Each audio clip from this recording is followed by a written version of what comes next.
Darren, this is the scoop.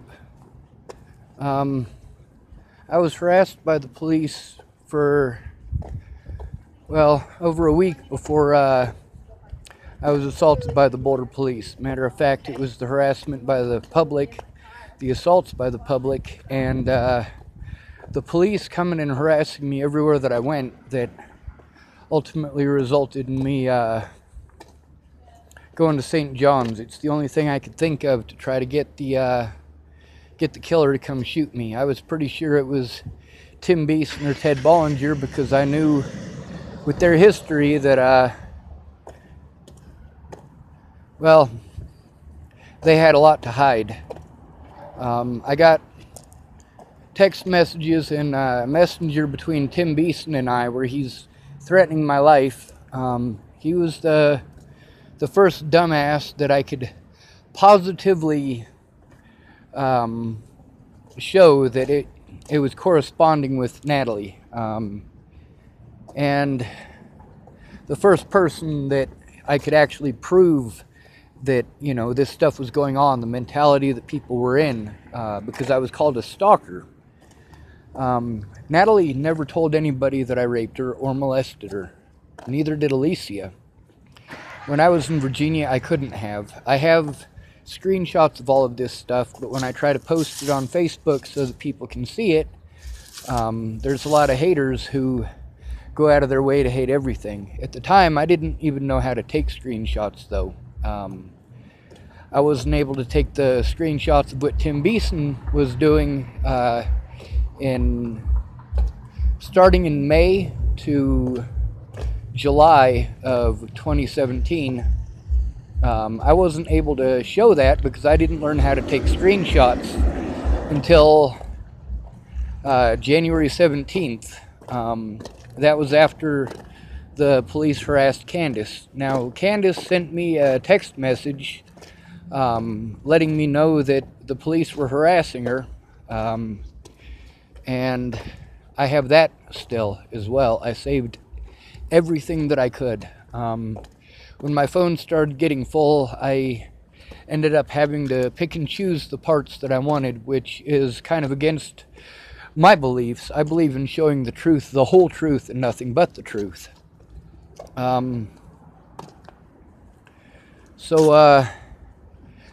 I suffer from sensory overload. I'd been through so much by that point, with the police harassing me for that 5 days, and I was assaulted repeatedly. I had homeless people beating each other up in front of me, and people are telling me that they spent 13 hours to try to find me a place to go, and they sent me the address to the Boulder Homeless Shelter. Now, you know that I walked people to the Boulder Homeless Shelter and to the warming centers for 7 years. I mean, I know where these places are. I don't need people to spend 13 hours doing that. But if they'd have paid attention, then they would have known that instead of wasting their time. If they'd have called and listened to me, they'd have known that instead of wasting my time and wasting their time. A lot of people got angry at me because they spent a lot of time to try to get me help that they assumed that I needed. At the time, I was trying to generalize as much as possible because I didn't want anybody's names out there. Then it got to the point where I just needed to drop it all out there. Everybody's name, what everybody was up to, what everybody was doing, where I was at what time, and who I was with. A lot of those witnesses were threatened and intimidated, not just by the police, but also by the Bollingers and people in those groups. And I do remember that there was almost every time that the police talked to me, I was trying to show them what was going on. They refused to take a look, told me it was out of jurisdiction or not their job. Even when I told them that I was assaulted in Boulder, they were doing everything that they could not to listen to me, not to take a report from me. Actually accused me of being on meth and accused me of being on drugs and things like that. I'm like, no, guys, you need to listen to me. Corbin Bailey, on the 1st of January of last year, Corbin Bailey was trying to help me out to teach me how to take screenshots. And we went to Starbucks on Pearl Street. Well, a man who was ahead of me in line, he was a regular who recognized me, and he was always real friendly with me. So he gave me, he bought our coffee for me and Corbin, and he also gave me $50. But he gave me $50 as two officers were walking up. The two officers were talking to me and telling me that Broomfield Police Department wanted to talk to me, which was an outright lie. Broomfield Police Department had already talked to me on the 29th of December. They already knew that Natalie was dead. I mean, there's no way that they didn't. Her tattoos are too specific. And they led me on to believe that Natalie had either killed somebody or she had been with somebody who was killed and had been kidnapped or something like that. The officers and Officers Jai Rogers and Detective Mark Peterson in specific had asked me to go to Boulder. They had my computer and they told me that they would bring my computer to me the next day even if it was in Boulder. And then they asked me to go to Boulder, and I did. And as soon as I got to Boulder, I started dealing with harassment and death threats and assaults. There's some people who were trying to help me, but they didn't understand sensory overload or how traumatic texting is. People, if you type the wrong word or your phone autocorrects the wrong word or you forget to put an I or a we or a they or a he or a she, then people take it completely wrong, like David and Betsy Prowell did. But I really feel as if David and Betsy were intentionally doing that to try to distance themselves from me because of the things that I was accused of. Now, when I was at Candace's, that was after I was released from jail, the day that you took pictures of my wrist. Officer Lolatai has a history of not telling his name because he likes to assault people and he likes to get away with it. The other officers as well refused to give me his name. When I had my nervous breakdown at the time, it was because Officer Lolatai... All right, I had some people in a group that were trying to help me, and one of them was Amanda Engeline, and then there's a bunch of people that I don't know, at least two of which ended up just being head game players. They were there for the drama. One of them, her name is Cara Rogers. Now, she had spoken with Detective Rogers, and Detective Rogers told me her last name, which verified that it was her, but Detective Rogers kept calling her a he.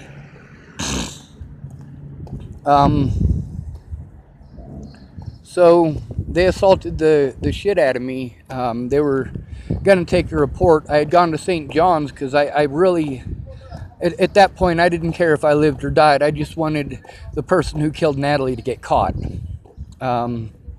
So I was in contact already with Danica Garner, which is one of Natalie's ex-stepmothers. Danica is a meth addict, and so is her other stepmother, and so is her mom. Matter of fact, they met Natalie's dad because he was selling drugs out of the back of their family barber shop up on the hill.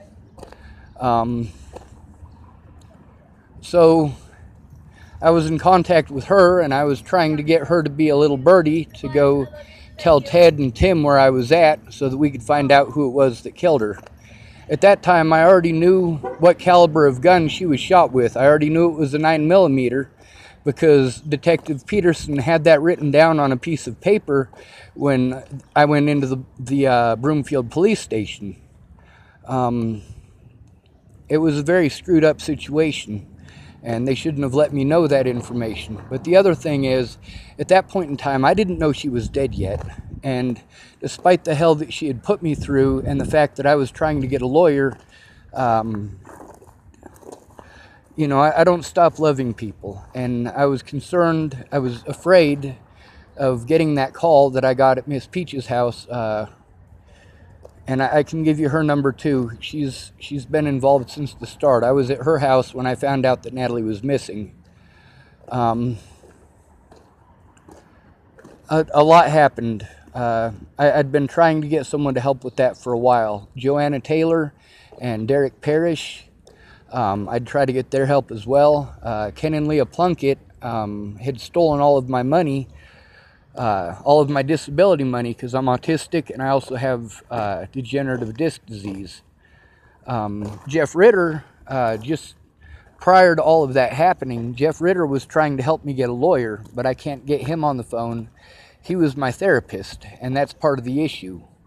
I had 3 therapists at the time. There was Nicole Peralta in Nebraska. There was Jeff Ritter in Denver, who works for the Colorado Coalition of the Homeless. And then there's Nicole Jarrell, who me and her have kind of a history together. We didn't date and we didn't have sex or anything like that, but almost. But she works with battered women, so immediately she had to distance herself because I was accused by the media of doing this. And a lot of it is, I think that Natalie, after getting the protection order and then realizing that I was telling the truth, I think that grated on her conscience, and that had a lot to do with why she had Joseph Lopez shoot her in the head. There's a lot of stuff that was circumstantial and way off base, though. Like, they put an address down on the protection order, but it wasn't Natalie's. Tim Beeson had claimed that it was Natalie's on the Sword and Scale episode 109 and 110, but it was actually Natalie's grandmother's address, which is miles away. Ken and Leah's is only a half a block from Zuni, or they live on South Zuni, so they only live like half a block away from Federal. And Miss Peaches only lives about 2 blocks off of Federal, so I walked all the way up Federal. Tim Beeson had claimed that I was walking by their house and making mention of it on my Facebook to try to scare her. I didn't even know she was in Colorado at that point in time. Matter of fact, I was pissed off because I'd been trying to get a protection order against Tim Beeson for the threats against my life and the life of my family for a few months, and cops kept blowing me off. In specific, Officer Jordan Anderson in Chapel, Nebraska, as well as a couple of officers' uniforms in Boulder who I don't even know their names, and that's a lot of the issue. There's also a larger cop that was in Chapel, Nebraska that I tried to talk to about it, and he had told me that I just needed to man up as well. This is the way that all of the officers treated me. There was a lot of people playing head games, and I can prove that they were playing head games. The problem is getting someone to take a look at it. I started posting this stuff on Facebook before I ever met Natalie and Alicia. I started posting up on Facebook what the Boulder police were doing because they literally killed homeless people, Darren. And I couldn't get anybody to listen to that. I mean, Shady Dan, if you could try to find some way to look into his death, the police knew that he was not breathing and unresponsive 4 hours at least before I found him dead. That was behind the pedestrian shop. There's a man named Tony DeStassi, and he can verify my story. Also, Aaron Mayville, he goes by brain damage. He can verify it because he was back there. Also, there's a guy who goes by Cinderblock. I don't know his real name, but if you ask about him in the homeless community, it ought to be pretty easy to find him. He might not be in Boulder anymore. He might be in Denver. To get into this, I mean, this is just to get started. This is just all of the stuff up to January 6th when I was assaulted. I mean, people were calling me a lot of real mean, nasty names, and the thing is, I've got proof that I was invited to Virginia. I've got proof that she was suicidal. There's a lot of stuff that I can't prove because I wasn't able to keep the phone that I had at the time. There's a lot of stuff with the 2 stepmothers who were in contact with me. They all got in contact with me, though. As far as the stalking goes, I have proof that I was the one being stalked. And that can be proven by Natalie's words and by her stepmother's words, by Tim Beeson's words, and I saved all of that. I have proof from these people that they were the ones stalking me. In addition, oh my God, like that's the thing, is that there's so much that I need to be able to sit down and establish a timeline for all of it and put all of it together. And there are literally, I wrote down 300 eyewitnesses just from real life. And then there are thousands of witnesses on the internet between these Natalie Bollinger groups they're masquerading as Natalie groups, but they're Sean Schwartz hate groups. People just assumed that I had done it, and that's why I had to deal with so many assaults. By the time that I got to January 6th, I mean, I'd been hit in the head so many times. And homeless people were fighting each other in front of me over whether or not I killed Natalie. And the Boulder Police Department and the Broomfield Police Department knew that I didn't kill Natalie within a day or two of her disappearing. My mother had called them up, and me and my mom aren't on speaking terms. We haven't been for about 20 years. She called them up to try to basically help them frame me for Natalie's murder, and they're like, well, actually, he didn't do it. My mom won't speak to me. Ted Bollinger, he raped the shit out of his daughter. He actually, according to Natalie, he had sold her to help pay off a debt while she was too fucked up on heroin to move. And it was a really messed up situation for me. I'm writing the story down. I sent a copy of what I have so far to Samuel Leon Lawrence IV. Of course, you know who he is. He's the one that the Boulder police beat the fuck out of for videotaping them harassing homeless people. I don't know. I'm trying not to be suicidal. I'm trying not to beg people to kill me every moment of every day. I'm at a Starbucks here in Cheyenne, Wyoming, because obviously I can't go back to Colorado. But the thing is that they did everything that they could to keep me in a constant state of panic and to do what it is that predators do to prevent their wives or kids or whoever from showing that they were beaten or raped. They take away your electronics, they lock you up, they put you on drugs, they basically berate you and treat you like nothing, prevent you from being able to speak out. I mean, by the time you were able to take that picture of my wrist, it had already been a week since I was assaulted, you know. A lot of people were, well, they're deathly afraid of the police. From Christine Buhit to Candace Bondurant, to, I mean, so many people. And I have their stories as well. I saved them. There's a woman named Mandy Hughes. I got her story as well. I got a little bit of Kelly's story. I don't know if I was able to screenshot it.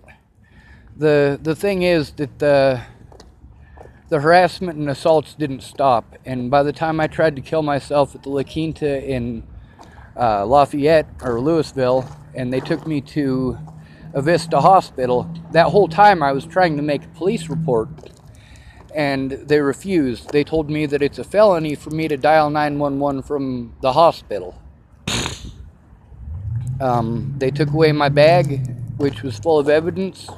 And like right from the start, when Natalie disappeared, officers were treating me like shit. When I went down there to voluntarily give them every piece of information I could to try to find Natalie, I mean, they were smirking at me, they were laughing at me, they were making jokes at me, and basically just treating me like I was the scum of the earth. And that's how homeless people are treated. Well,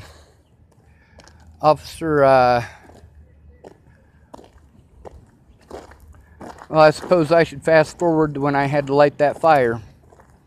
Ken and Leah stole all my money. I knew that I had to do something, and In August of last year, after all the threats and all of the assaults, and after what Ted Bollinger pulled at Joseph Michael Lopez's court date, calling me a child molester and a rapist and all that other shit in the courtroom, I mean, those officers were dead set hateful against me right from the start. And I was alone in that courtroom. I mean, it was just me. You know, he's hiding behind his whole family and 6 police officers and screaming at the top of his lungs that I'm this, that, and the other. And I'm like, oh, you son of a bitch. You fucking raped your daughter and sold her to pay your drug debt, you piece of shit. But the officers went after me for it. They treated me hostile. They bullied me. And I made a video right before I went in there about how I was there to make a report against the police. So, I mean, I already proved my intent before I went in there, and they escorted me out of the building after court. I sat there well past when the Bollingers left because I didn't want to have to deal with them any more than I had to. And after court, I was going to go down and file a report against the police officers in Natalie's case. Well, those officers who were in the courtroom prevented me from doing so. They escorted me out of the courthouse to prevent me from doing so. I actually recorded part of the ride down the elevator. My phone was having issues at the time and was not wanting to stay on to record. That's what happens when it's full. So I guess we'll fast forward to August. In August, I'd had enough of the threats. Well, alright, I guess I can't fast forward to August yet. When I left the courtroom, there's a lady named Kara Johnson, aka Kara Miles, and she was pretending to be an autism advocate and pretending that she cared. She let me know that Miss Shelley was worried about me because it had been a rough day in court, and Miss Shelley, at that point, I'd had enough from Miss Kara Johnson. I let Shannon Alvarado know what was up, and she started sending me screenshots of Kara Johnson, proving to me that Kara Johnson was not the person she said she was. She was not trying to help me. She had been slandering my name in multiple groups, and she had been just picking and choosing little bits and pieces that she could twist completely out of proportion to what they were for and what they were meant for, and it was so fucked up. So I let Shelley know what was going on, or at least I tried to. Kara knew that she had been busted lying, so the first thing she did is start slamming my name to Miss Shelley and telling Miss Shelley that I was saying that she was a bad mommy and stuff like that. So Shelley blocked me before I could defend myself. Kara Johnson also slandered my name in multiple court dates after that. Her slander was allowed in court, but I wasn't even allowed to speak for myself. Multiple lawyers, public pretenders I should say, refused to do their jobs. There was some GoFundMes that were set up for me, but they kept on getting destroyed. There was a woman named Cara Rogers, aka Cara Mia. I got a bunch of screenshots from her too. I mean, basically, all of this stuff that I've been saying in all of these stories, I can prove it. The problem is establishing the timeline requires me to be able to sit down and write it all out and be calm, you know, in a place that doesn't have too much commotion. So I'm doing the best that I can, but I keep trying to explain to people I'm autistic. I'm suffering from sensory overload. I need a safe environment. Almost every environment that I've been in, if people aren't abusive towards me, they're abusive towards somebody, and it's not conducive. It screws me over. I was assaulted an additional 6 times by the police last year after that, after the original assault on January 6th. But officers were so hell-bent on protecting other officers. I mean, they kept on harassing me and hazing me and picking on me. I mean, you know how much shit you have to go through, how fucked up it has to be for other inmates to write a police report? So I have police reports from other inmates, and unfortunately, the officers were aware that I got those from the other inmates and that I was trying to turn them in. They outright refused. I wrote to the Internal Affairs in Arapahoe County over the repeated assaults there, and most of it was just picking on me and harassing me. One officer named Macrae, I had made a report against her, so she had me put on suicide watch for making a report against her. She put me on suicide watch the very next day. Officers, I have the names of a lot of my roommates, but really anybody on any of the pods that I was on during the times that I was in there can tell you that the entire time that I was there, I was trying to make a police report. I was trying to get them to take a police report about the things that were happening to me. They kept on outright refusing. I was hated by most of the people in there because even at night I was busy having a panic attack because the police had done this and they can do it to whoever they want. You can get a copy of that from Sammy Leon Lawrence, but there's a lot more to it. I mean, there's so much, and I get how lawyers would be really reluctant to pick up my case. That's the thing, is that the Boulder police, they knew that I'd been speaking out about them for years. And as soon as Natalie disappeared, they had to shut me up because 93,000 people saw one of my posts. 93,000. So obviously they needed to do something to try to peg me as violent, peg me as a criminal, and do everything in their power. The other assaults, I mean, they included Clearview. I've got a few people that were in Clearview, a few people who have been to Clearview and had Clearview in their sights for a while even because of the assaults that go on there. Clearview got in trouble a few years back because they were basically keeping people longer than they could, longer than they were supposed to, because they wanted the insurance money. Well, as soon as they got in trouble for that, they started taking any homeless people that the Boulder Police Department assaulted the shit out of. Boulder has an agreement with Clearview and Fort Logan to take their homeless people to chemically restrain them illegally. Now, on my paperwork, it says that I was calm when I took my meds, but I didn't take meds. They were forcibly injected to me. And that's the thing, is that they forcibly injected me with those medications in a Vista hospital as well. When I tried to kill myself, they said, well, you're here on your own accord, you're here voluntarily, so you can leave whenever you want.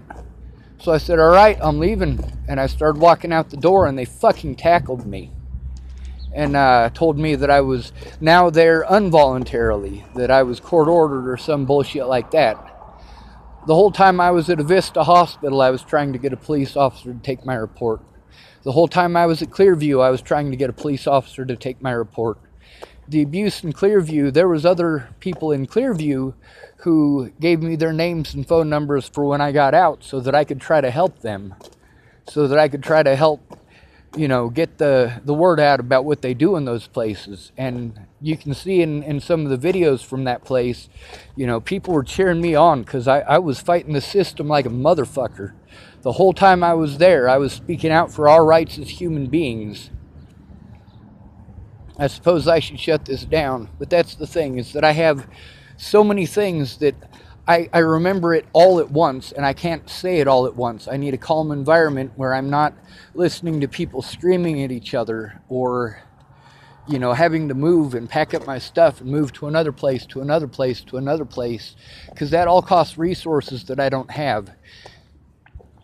My public pretenders kept on not showing up to court, not showing up to our meetings. They kept on having me scheduled to meet with their investigators, and I'd go to meet with their investigators, and their investigators wouldn't show up. They wouldn't answer their phone, and it was just a big giant mess. I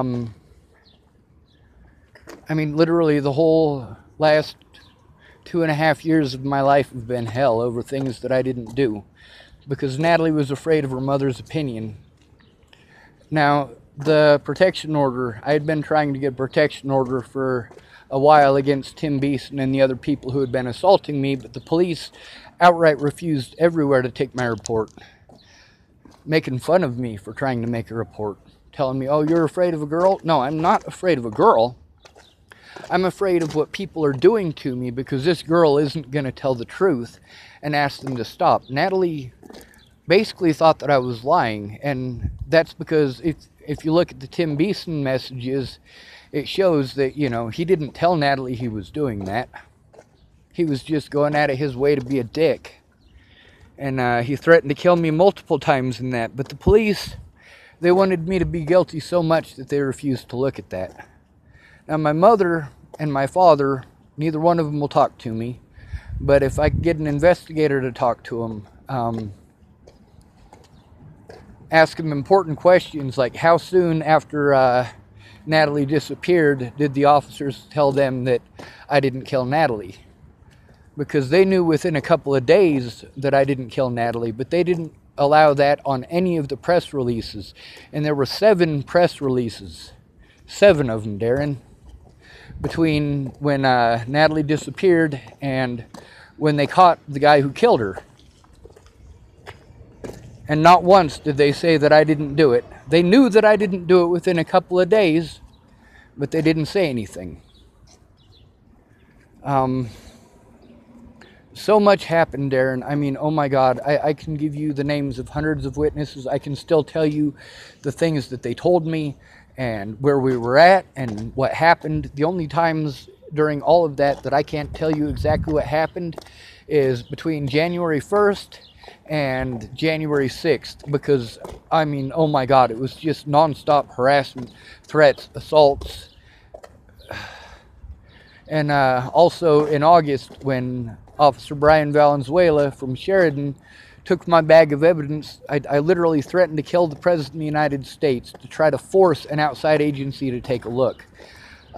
Miss Peaches, we tried to go down to the police station and make them take a look. Mandy Hughes was going to go down there with me, but she had warrants, so she couldn't go down there because she's a mother, and she had to take care of her kids.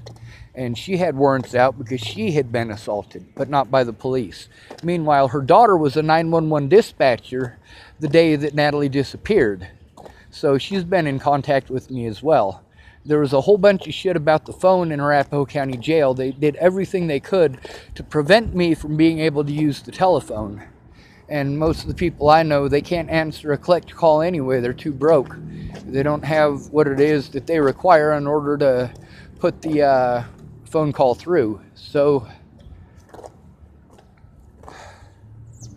Darren, I need a safe place where I can quiet my mind and write that down.